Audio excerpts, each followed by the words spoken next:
Now, the world's largest cruise ship, the Icon of the Seas, has set sail from Miami in Florida on its maiden voyage. Now, have a look at it. It is 365 meters long, has 20 decks, and there is enough room for almost 8,000 passengers on board. Features include a 16-meter waterfall, 6 water slides, and more than 40 restaurants and bars and venues. The chief engineer of the Icon of the Seas says the ship is, well, iconic. So obviously the technology on a new cruise ship keeps evolving, and we as a company are on a continuous journey with all kind of technology. Everything from what you see up in the accommodation, what the guest will see, from cabin automation in terms of ventilation and the light system that we have on board, all the way down to the technical area and the machinery area, where we are the first big cruise ship in the Royal International brand, where we have LNG as our main fuel source, which is quite exciting for us on board to take part of that journey with the new technology. The Icon of the Seas is apparently 24% more energy efficient than required by the International Maritime Organization. But environmentalists have criticized the ship because it's powered by LNG, a fossil fuel which emits the greenhouse gas methane. Methane is coming under more scrutiny. We had the International Maritime Organization, which regulates shipping around the world, come together and over the summer announce their greenhouse gas reduction strategy. It does explicitly include reducing methane emissions, which is wonderful that we're naming it.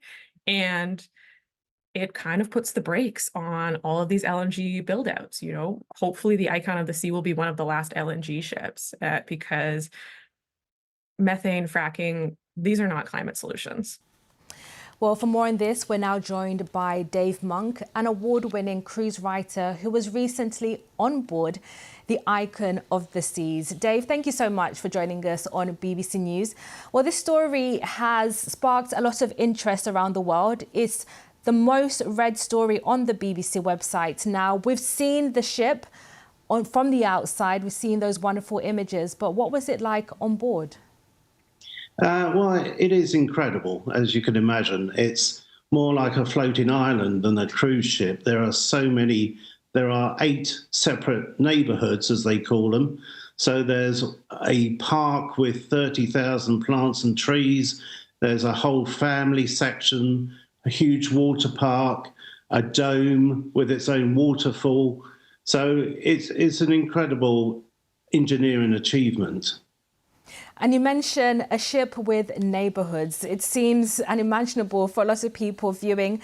I've never been on a cruise ship, so tell me, what is the idea around it? Are people meant to get on board and just stay there for weeks, perhaps?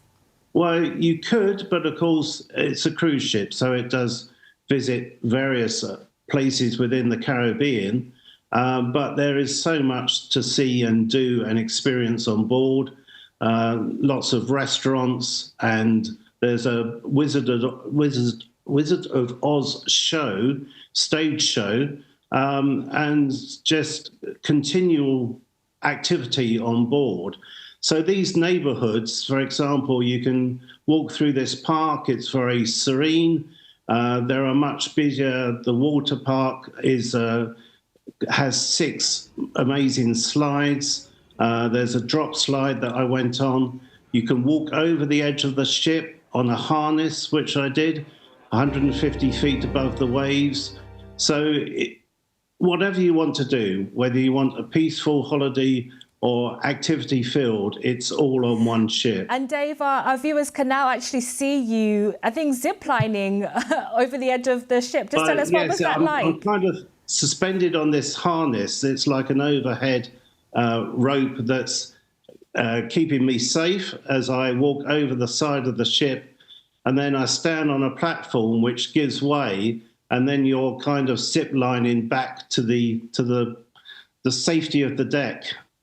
And Dave, briefly before we end the programme, there are obviously these concerns around the environment and methane emissions. How much is this a concern for the Icon of the Seas, but also the industry? Oh, it's a huge concern for the industry. There's so much money and effort going in now to try and reduce the environmental impact. LNG was thought to be, the way forward because it cuts carbon dioxide emissions hugely and reduces particulates. But as we hear, there's a whole new debate about this. But this is a continuing, evolving technology towards eventually net zero cruise ships. Dave, thank you very much. Dave Monk, the cruise ship writer, on telling us about what it was like on the Icon of the Seas, the world's largest cruise ship.